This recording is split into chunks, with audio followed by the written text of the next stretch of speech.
I'll slightly lead it then. How successful did you think it was as a teaser trailer? Very.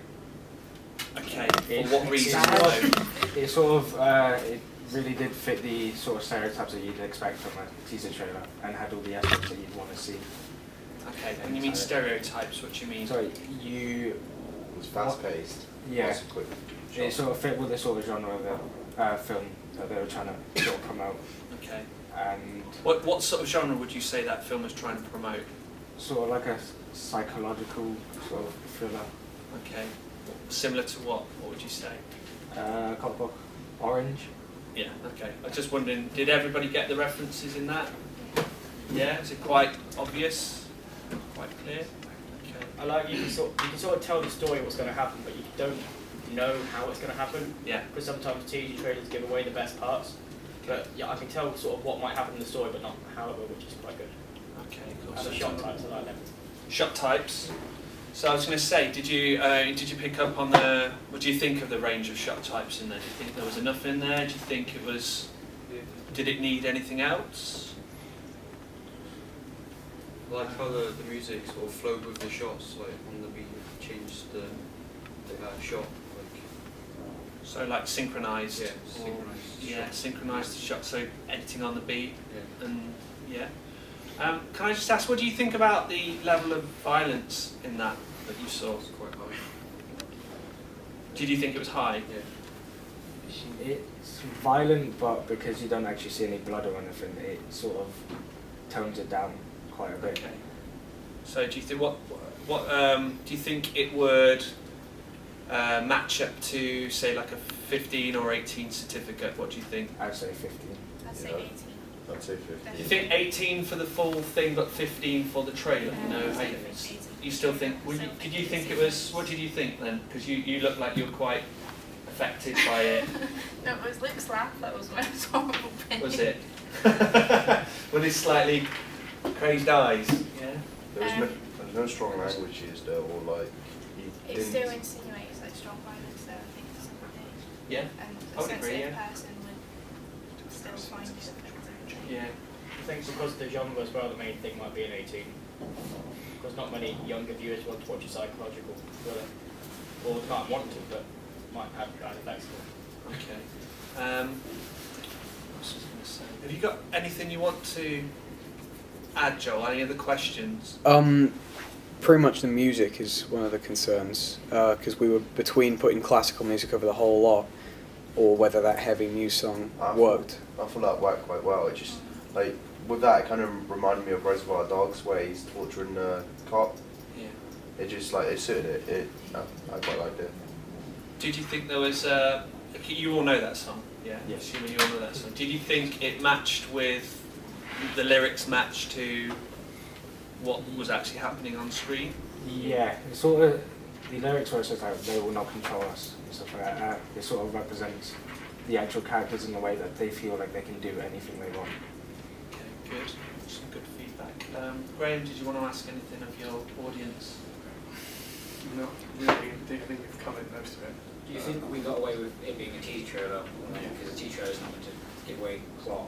And we tried not to do that. We just tried to show parts of it. Yeah. In an ambiguous way. Did you think they? Do you think it was teaser trailery enough? Do I you think it was a teaser? Was it more in teaser trailer territory or trailer territory? I think it was sort of in the middle. Yeah. So it's like it gave enough for it to almost be classed as a trailer, but then you still sort of felt like you didn't really know exactly what was going on. Yeah. So it sort of gave it the teaser trailer. I think I would agree with you on that one. I do think that there's plenty in terms of showing off your sort of fairly technically cine literate in terms of shots and the things that you're matching up with. And I particularly like the shot where I think it's just where Luke just breathes and he goes like that, and I think that's a brilliant shot, and it's so understated, but I just think it was really well observed. And I think that's when the classical sort of harpsichord stuff's still going at the beginning, isn't it? Is it that bit? Or no, it is that bit. I thought that was really good. I thought the level of violence was quite shocking. But you know, from in terms of when you've been looking at American Psycho and Bronson and was it Skin I Live In as well, which are violent in terms of their content. I think you got it spot on there. And I thought it's actually you got that tone in terms of it being. I know this might sound wrong, but it's like tasteful violence, isn't it? Because you don't ever show the impact. You show the bit before, which makes it shocking, which makes it scary. Well, apart from Nick's bit around the face of the bullet. Well, okay, yeah. So there is that one, but I think you got away with it because that's only one hit, isn't it, in the whole sort of thing. Plus he was off. Well, There were a lot of bits where it looked as if they were actually hitting them, but they did it so it was out of focus. Yeah. It's like Yeah, so literally used sort of like high-end techniques in terms of depth of field. I don't know if you picked up on that. There's a particular bit where there's the three of them going at it in the back of the classroom, and it's focused on something in the foreground. I think it's a really nice composed. Is it the bench or the table or something? There's a table with the hat on it. That was it, the hat. I thought that was really tasteful as well, and with it being the hat as well, which is kind of symbol of the Droogs thing, I thought that was pretty spot on, and the violence under that sort of uniform as well, which I thought was quite interesting as well.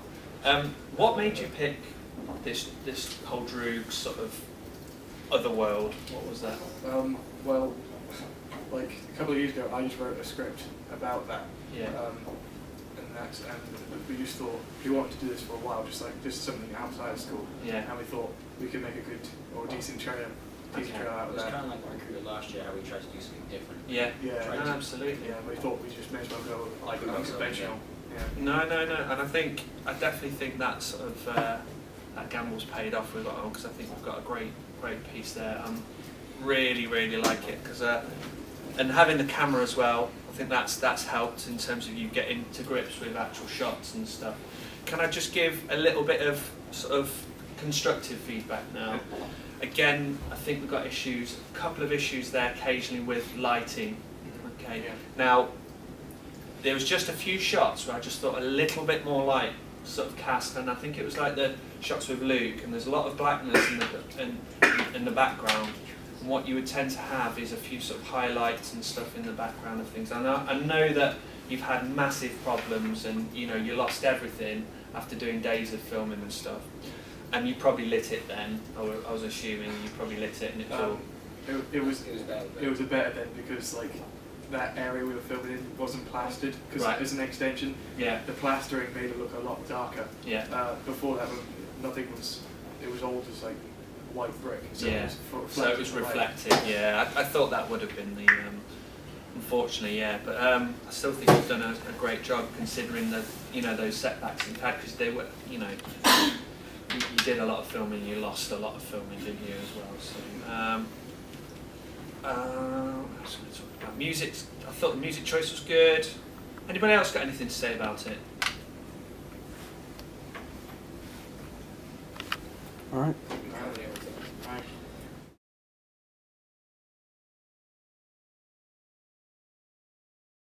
Very well done, very well presented. Fit with the stereotypes I'd expect from that type of genre of film. And overall, great job. I was very impressed with the trailer. As we mentioned in the group discussion, it is very on the borderline of teaser trailer, so it could be counted as both.